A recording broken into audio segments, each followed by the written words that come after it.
একজন প্রবীণ মহিলা বাসে উঠে বসল।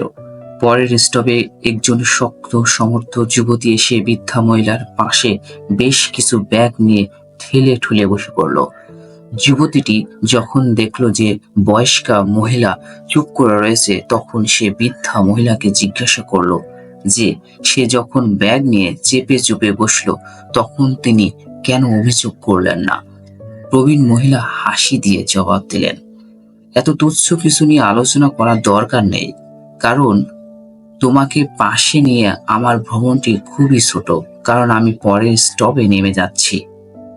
এই উত্তরটি সোনার অক্ষরে লেখার দাবিদার। এত তুচ্ছ কিছু নিয়ে আলোচনা করার দরকার নেই, কারণ আমাদের একসাথে যাত্রা খুবই ছোট। আমাদের প্রত্যেককে বুঝতে হবে যে এই পৃথিবীতে আমাদের সময়টি এতটাই স্বল্প যে রেষারেষি, অনর্থক যুক্তি, তর্ক, হিংসা, অন্যকে ক্ষমা না করা, অসন্তুষ্টি এবং অন্যকে প্রতিদ্বন্দ্বী ভাবা মনোভাবটা দ্রুত শেষ হয়ে যাওয়া সময় এবং শক্তির একটি হাস্যকর অপচয়। কেউ কি আপনার হৃদয় ভেঙেছে? শান্ত থাকুন, টিপটি খুবই ছোট।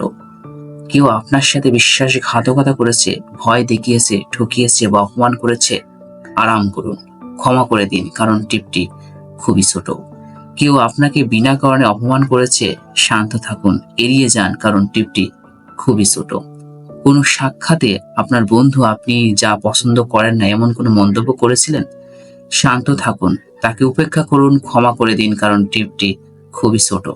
কেউ আপনার জন্য যে সমস্যা নিয়ে আসুন না কেন, মনে রাখবেন সে একসাথে আমাদের যাত্রা খুবই ছোট। এই ভ্রমণের দৈর্ঘ্য কেউ জানে না, এটি যখন থামবে তা কেউই জানে না। আমাদের একসাথে ভ্রমণ খুবই ছোট।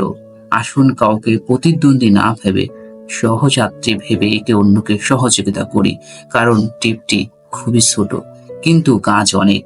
এই অল্প সময় অনর্থক সময় নষ্ট না করে সততার সাথে নিজেকে সফল করতে চেষ্টা করি। সবার জন্য অবিরাম ভালোবাসা। সকলকে অসংখ্য ধন্যবাদ। বিষয়টি সংগৃহীত